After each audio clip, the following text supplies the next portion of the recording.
Lo dejaron para ver de dónde era. ¿Quiénes del equipo que van a presentar ahorita?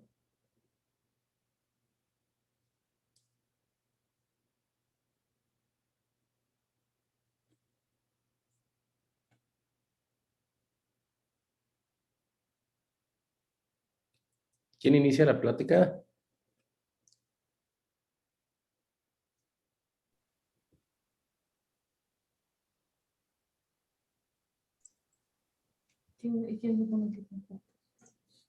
Buenos días, doctor. ¿Ya se escucha? Ya desde ahí está mal, porque no sé quién sea el doctor Miguel Ángel Fuentes Gaitán. Pero bueno, empiécenle. ¿Ya se escucha, doctor? Sí, yo te escucho perfecto. Bueno, a mi equipo le tocó el tema de urolitiasis. Está conformado por su servidor, que es Cornejo Sánchez Ángel, Gendis Mollado, Orneta Vivero, Landa López, Bahía Espíndola, Castillo Martínez. Les voy a hablar un poco del cuadro clínico, que casi todos los cálculos van a iniciar con un dolor agudo, y esto es debido a la distensión de las vías urinarias. La gravedad del dolor y del cuadro clínico va a depender de la ubicación del dolor. También va a depender del tamaño, del grado de obstrucción, la agudeza de esta y la variación en la anatomía individual. Y como lo que más se presenta es el dolor, es pues el síntoma principal. Tenemos de dos tipos: el cólico renal y el dolor renal no cólico. El cólico renal se, es la distensión, es causado por la distensión del sistema colector o el uréter, mientras que el dolor renal no cólico es causado por la distensión de la cápsula renal. Y aquí podemos ver dónde se puede obstruir los cálculos en el uréter superior, en el uréter medio. Cuando es en el uréter superior o medio, el dolor se irradia hacia los testículos, y cuando es en el uréter inferior, se irradia hacia el escroto y la vulva. Y según su localización, puede ser en el cáliz renal, va a causar estos síntomas, que es dolor profundo, que puede causar un dolor leve en la fosa renal o la espalda, y va a aumentar el dolor a la ingesta elevada de líquidos.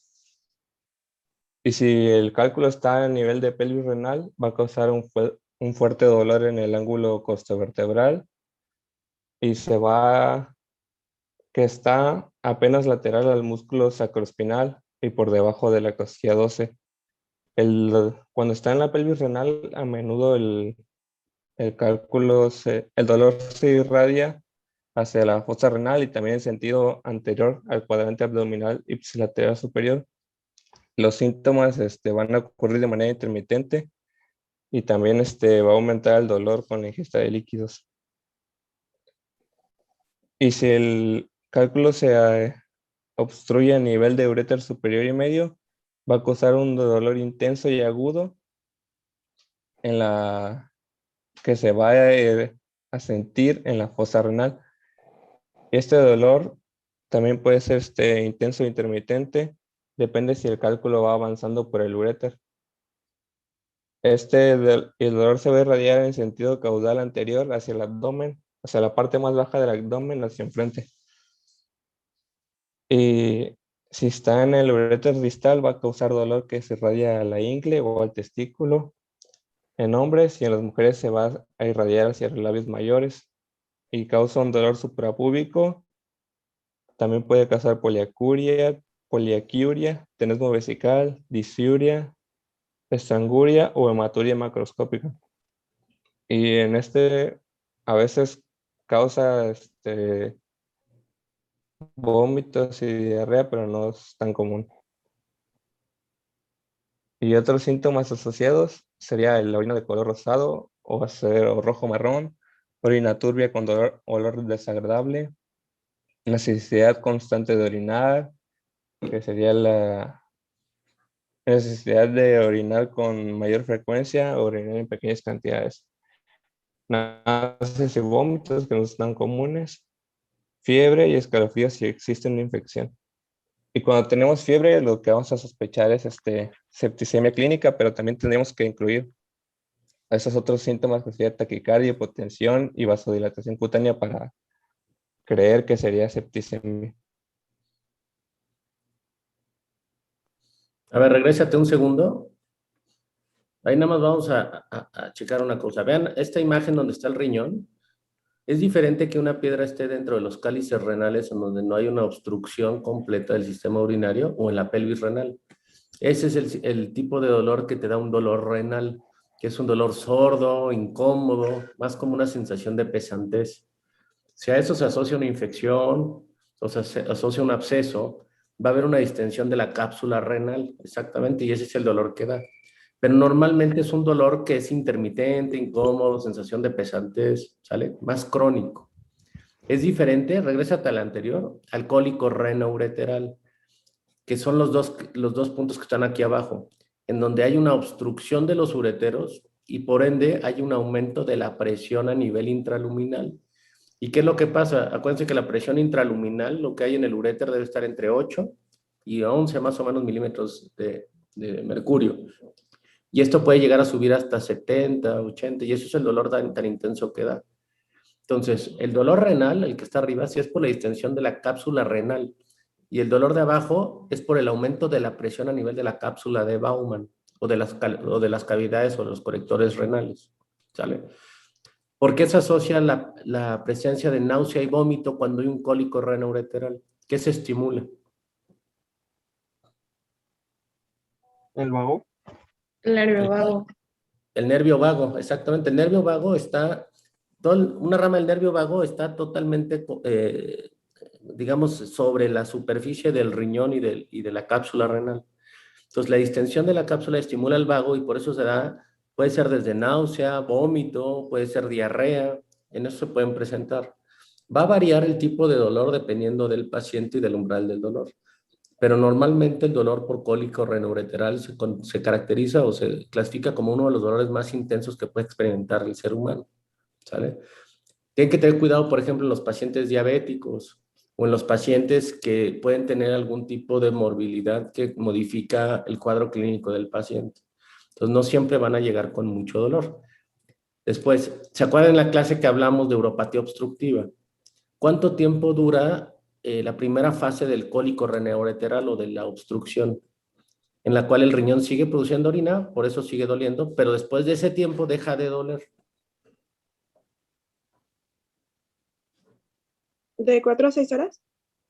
De 4 a 6 horas es el dolor intenso, que es el más profundo, pero de 7 a 10 días es cuando ya la tasa de filtrado glomerular empieza a disminuir y es cuando a los pacientes se les quita el dolor por completo y piensan que ya arrojó la piedra. ¿Sale? Acuérdense de la clase uropatía obstructiva. Entonces, otra cosa que comentaron ahí, dependiendo de la localización de la piedra en el uretero, si es un tercio superior, Normalmente el dolor debe ser a nivel lumbar o a nivel del flanco. Y cuando ya está por salir en la unión uretero-vesical, que si ustedes se acuerdan es el sitio más frecuente en donde puede existir que se taponee, o uno de los sitios más frecuentes de los 3 sitios de estrechez del uretero, normalmente el dolor da como si los pacientes, si es mujer, las mujeres normalmente llegan diciendo, doctor, estoy orinando muy frecuentemente y me incomoda cuando termino de orinar, porque al terminar de orinar se contrae la vejiga y aprieta la unión uretero-vesical donde está el músculo y les duele. Y el dolor se irradia hacia la parte interna del muslo o hacia los genitales, a los labios mayores. Pero normalmente las mujeres se presentan con poliaquiuria y urgencia urinaria, ¿sabe? En los hombres es algo similar, pero se va a irradiar hacia el testículo. Entonces, clínicamente ustedes se pueden dar cuenta en dónde, o pueden pensar más o menos en dónde se encuentra la piedra dependiendo de los síntomas. Va con la exploración física. Bueno, en la exploración física lo que vamos a encontrar en un paciente con urolitiasis es que dentro de la inspección podemos ver al paciente agitado, que se mueve en diferentes posiciones para hallar alivio del dolor, va a estar diaforético y con náuseas. El paciente va a presentar hipersensibilidad en el ángulo costovertebral, en algunas ocasiones también una masa abdominal palpable, ya sea por cálculos obstructivos antiguos. A la puñopercusión lumbar positiva, va a ser positiva en el lado afectado. El abdomen permanece blando y depresible sin signos de irritación peritoneal. Los puntos renoureterales van a ser dolorosos. Como sabemos que son el ureteral superior o pelviureteral, que está a la altura de la línea umbilical y pues corresponde a la unión ureteropiélica. El ureteral medio, que se busca en la unión de la línea bilíaca, y el ureteral inferior, que corresponde a la entrada del uréter en la vejiga y se explora pues mediante tacto rectal o vaginal. Punto importante, un paciente con un cólico renoureteral, el Giordano que le hagan, si lo hacen muy duro, si ustedes golpean, pueden hacer que el paciente se desmaye, ¿sale? Entonces tengan mucho cuidado con hacer un Giordano. Si el cuadro clínico es característico, no es necesario hacer un Giordano o hacerlo muy ligero, porque si no van a generar que el paciente se desmaye o que se ponga bastante mal. Va a estudios de diagnóstico. Bueno, vamos a empezar con los estudios de imagen. El primero sería el ultrasonido, que va a tener una sensibilidad del 57 al 97.5%. Es el estudio considerado inicial en el servicio de urgencias. Me va a permitir principalmente detectar daño del parénquima renal y también hidronefrosis. Y permite diagnosticar litiasis radiotransparente y sus procesos tumorales.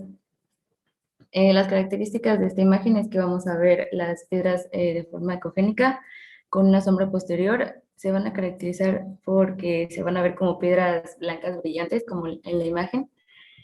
Y vamos a detectar litios mayores o igual a 5 milímetros y litios proximales. El ultrasonido es considerado el mejor estudio de imagen en mujeres embarazadas y como segunda línea tendríamos lo que es una resonancia magnética. El ultrasonido, a pesar de todos estos beneficios, como todo, va a tener sus limitaciones y sus limitaciones principalmente van a ser en cuanto a la anatomía, debido a que en caso de que tuviéramos piedras a nivel de los cálices o a nivel de la pelvis renal, estos van a poder ser visibles. Sin embargo, si tuviéramos un cálculo a nivel de los ureteros, pues no, este estudio no nos va a decir ni su localización ni su tamaño. Y a lo mucho podríamos ver una hidronefrosis secundaria a un proceso obstructivo. La siguiente, por favor.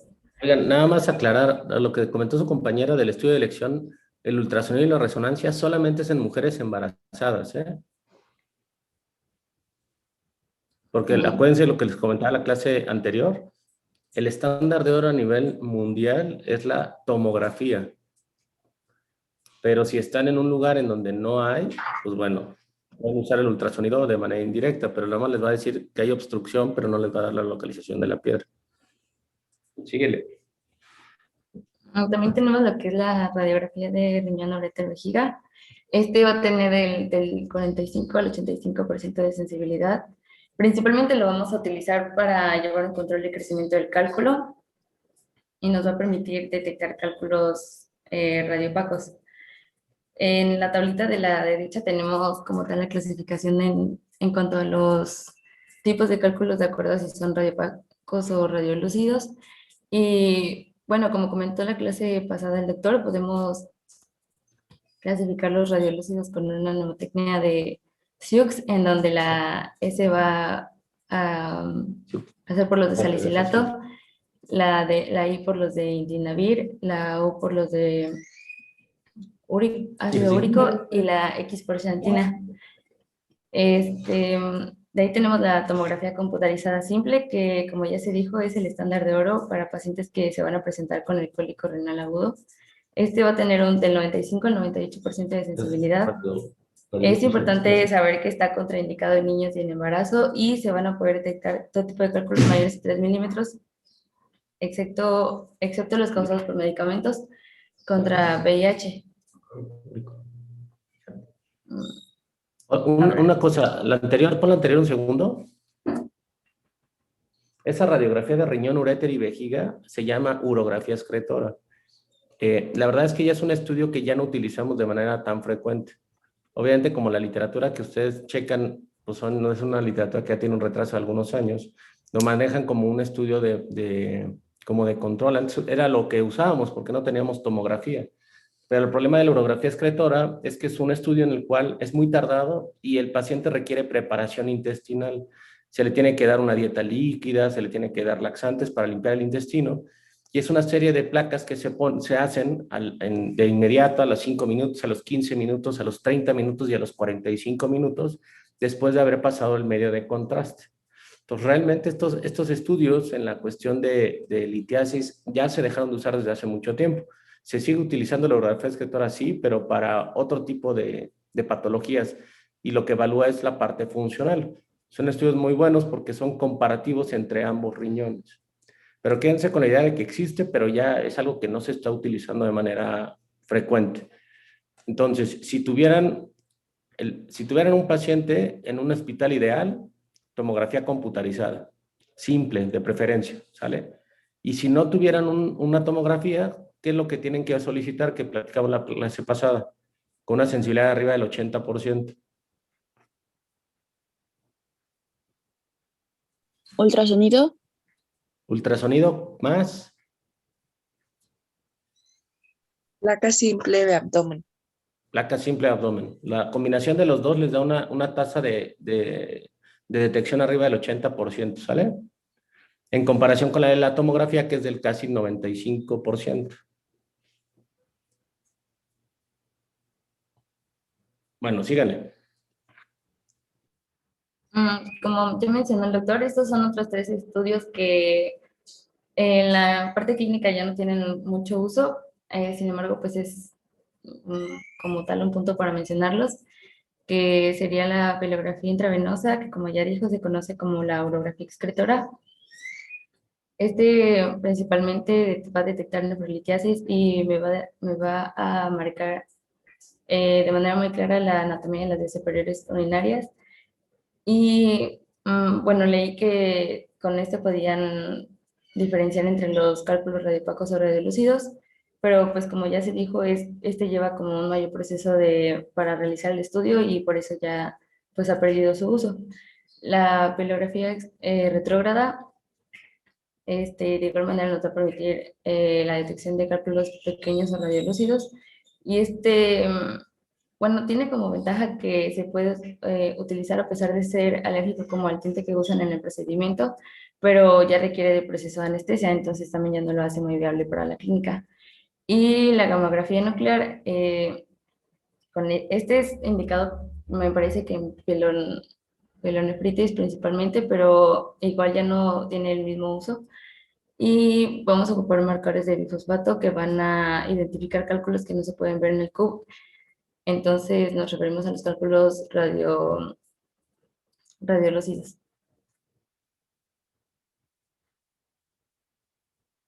Dentro del examen general de orina y la química sanguínea, vamos a valorar la presencia de hematíes, leucocitos, cristales, bacterias y parámetros bioquímicos en la orina y también en la sangre como el pH, la creatinina, la albúmina, la urea y otros iones. Un paciente con urolitiasis, como podemos ver dentro de los parámetros del análisis de sangre, encontramos a la creatinina. En un paciente con urolitiasis va a estar elevada debido al daño renal. El ácido úrico va a estar elevado más que nada por cálculos de ácido úrico, el calcio elevado por pues también cálculos de oxalato de calcio y fosfato de calcio, y sodio elevado también por los mismos cálculos. Potasio va a estar disminuido por varios tipos de cálculos, y la proteína C reactiva va a estar aumentada en los procesos infecciosos. La siguiente. Denise, una pregunta. ¿En todos los pacientes con litiasis van a tener elevación de estos valores? ¿De creatinina más que otra cosa? No, es que varía, ¿no? Según el cálculo renal. No. Acuérdense de la clase de uropatía obstructiva. Si es una uropatía obstructiva unilateral, no hay elevación de la creatinina porque el otro riñón compensa la función renal. Si es una litiasis bilateral, o es una litiasis en un paciente monorreno, o es una uropatía obstructiva baja, en donde por abajo del cuello vesical una piedra o algo, ahí sí puede generar elevación de la creatinina. Mientras tanto, no se ve. Ahora, acuérdense que lo que van a ver en el examen general de orina es consecuencia del paso de la piedra a través del urotelio. Y la piedra lo que va a hacer es desgarrar. Entonces, ¿qué van a encontrar en la orina? Pues sangre, van a encontrar proteínas, van a encontrar matriz del cálculo, pueden ser cristales de oxalato de calcio, cristales de ácido úrico, ¿sale? Y no necesariamente puede haber bacterias o no, de eso va a depender de la cronicidad y de la asociación de la infección con la piedra, ¿va? Entonces, acuérdense que aquí en medicina no es ni todo ni nada, sino lo más frecuente. Entonces, no se queden con la idea de que en todos los pacientes van a encontrar esto, porque les van a encontrar pacientes con exámenes generales de orina normal, porque la piedra está totalmente tapando el uretero. Entonces, pueden ser normales los exámenes de orina. Sí, doctor. Bueno, y dentro del análisis de orina se hacen pruebas con tira reactiva o sedimento urinario, ya sea para encontrar eritrocitos. Bueno, de los eritrocitos, en caso de que haya hematuria, comúnmente es que siempre hay hematuria, pero bueno, hay hasta un 15% de pacientes que no la presentan. Los leucocitos van a estar también aumentados en los cálculos de struvita. Los nitritos van a estar presentes cuando ya sea que haya infección o en cálculos también de struvita, y el sedimento presenta cristaluria en el paciente con urolitiasis. La siguiente. Bueno, dentro del diagnóstico diferencial, porque también hay que hacer una valoración del paciente para descartar ciertos diagnósticos diferenciales, como el abdomen agudo, que ya sea intestinal, biliar, en páncreas, o fuentes de aneurismas aórticos abdominales, la apendicitis, que es lo más común, ginecológica, embarazo ya sea ectópico o torsión de quiste ovárico o ruptura, una enfermedad diverticular, obstrucción intestinal, litiasis biliar, la úlcera péptica o una embolia de la arteria renal. Por ello, se debe de realizar una correcta exploración física y otros estudios de imagen y de laboratorios para corroborar la enfermedad. La siguiente, por favor.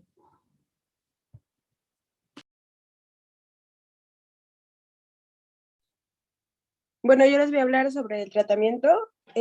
Una vez teniendo el diagnóstico de litiasis, lo primero que hay que tratar pues, es el dolor.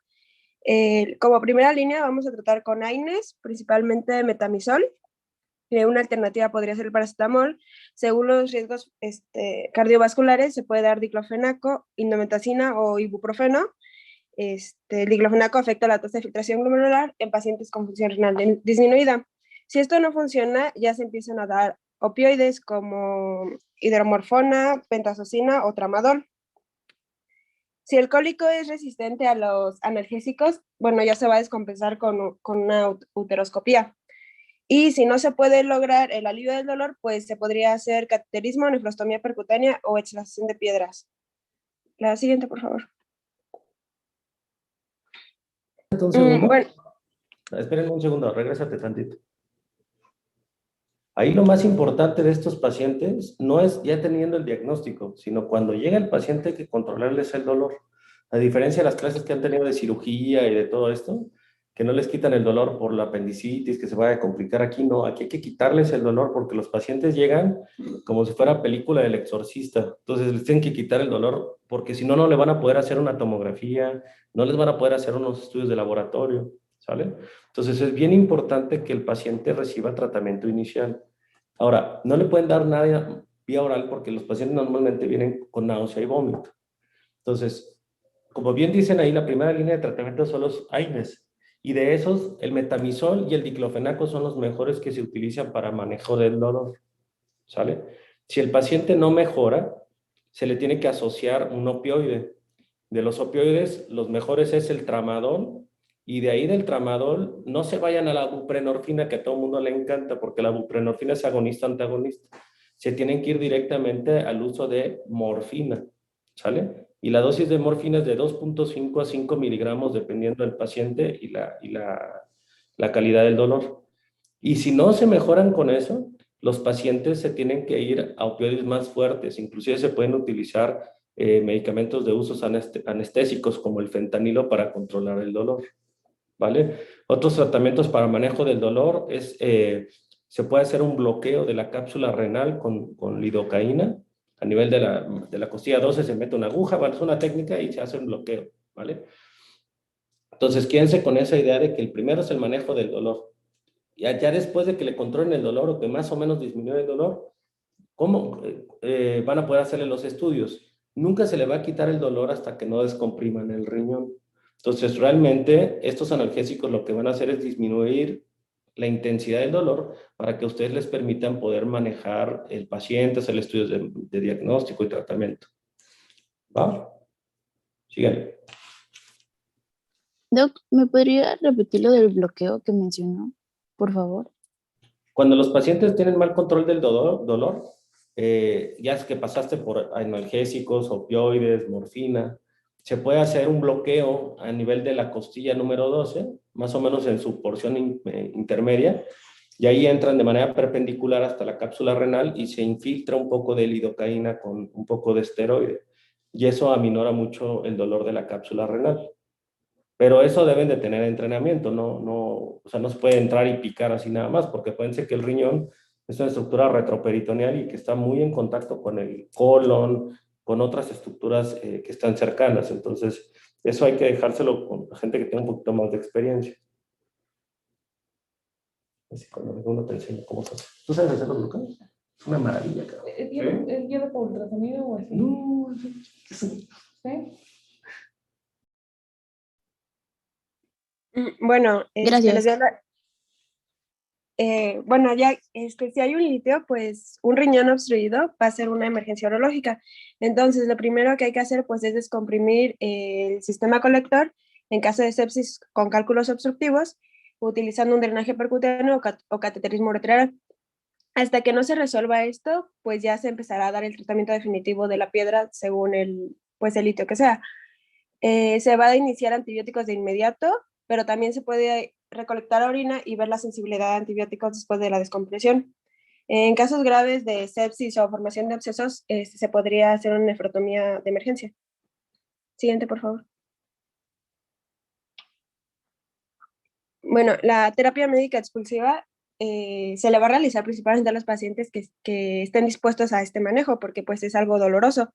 Y van a tener más beneficio aquellos que tengan los cálculos más distales, además de que se puede dar tratamiento farmacológico con alfa-antagonistas.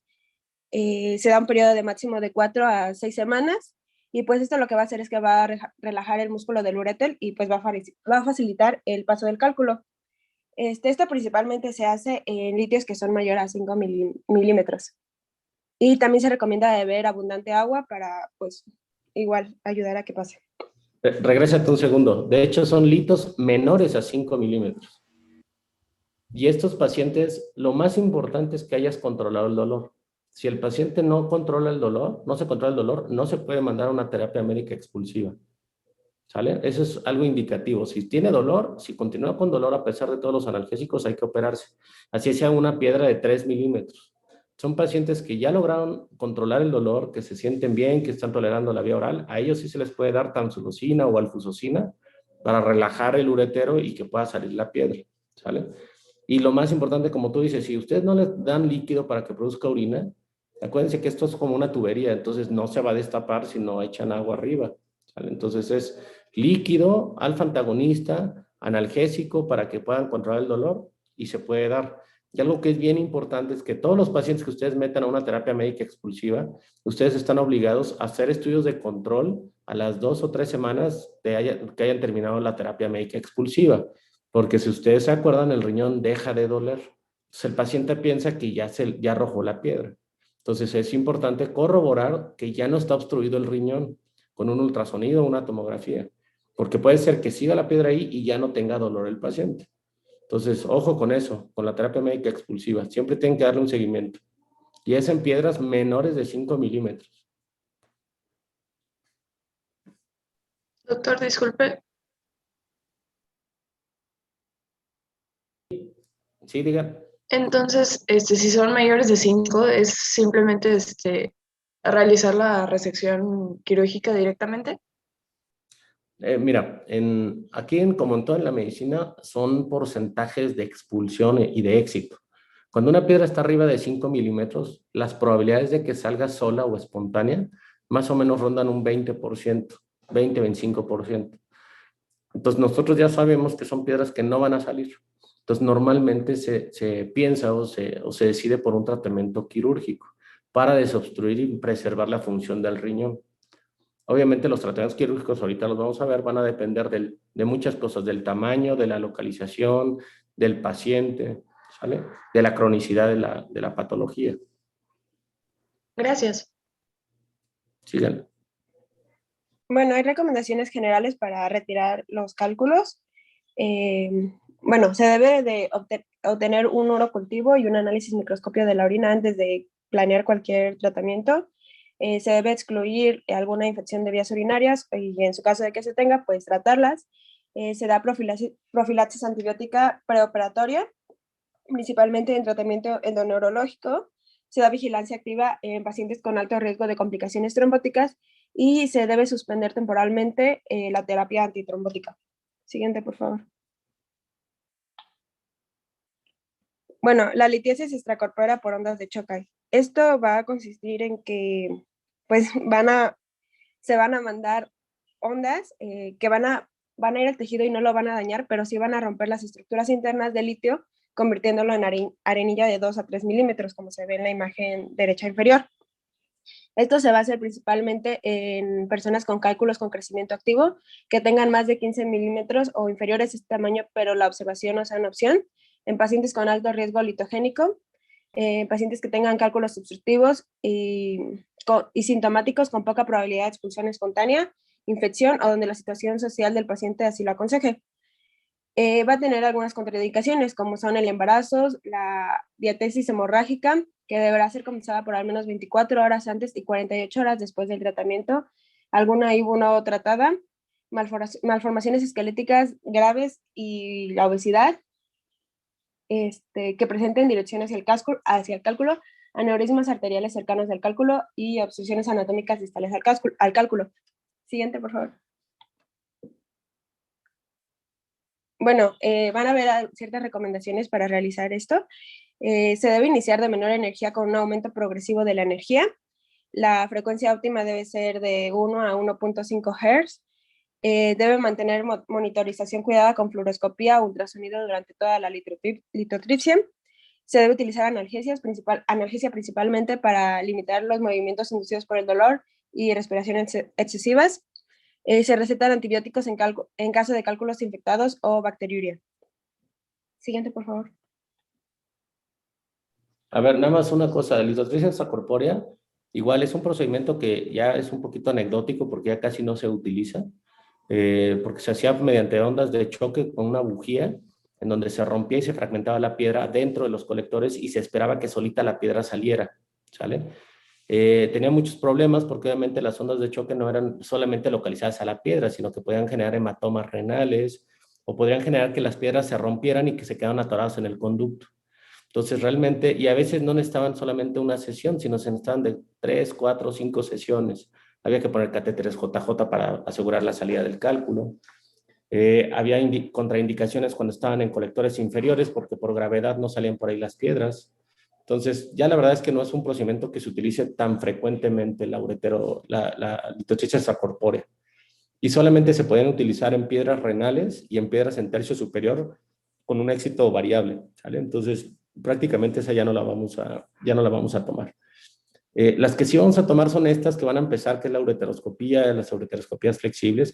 Además la litotripsia se dejó de utilizar porque ya la tecnología nos ha permitido tener endoscopios que llegan hasta las colectores renales. Entonces, prácticamente hoy en día podemos ver la piedra de frente, pulverizarla con un láser y extraerla y asegurarnos que el paciente queda libre de piedras.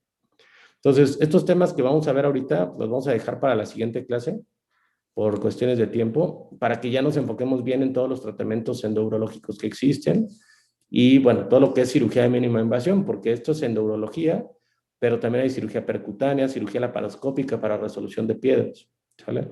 O en algunos casos, pues ya hay que extraer el riñón o cuando ya no tenga ninguna utilidad. Entonces, si están de acuerdo, le seguimos en la próxima clase. ¿Cuándo es su examen? El 9, ¿no?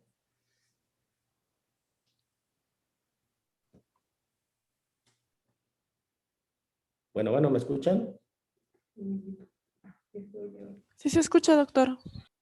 Su examen es el 9, según yo.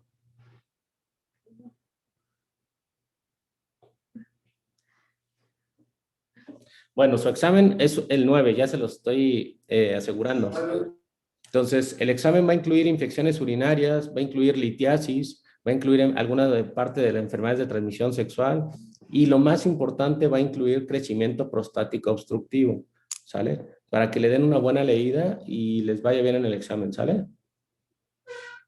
Sí, doctor, muchas gracias. Bueno, cuídense. Hasta luego, doctor. Doctor, muchas gracias. Hasta luego.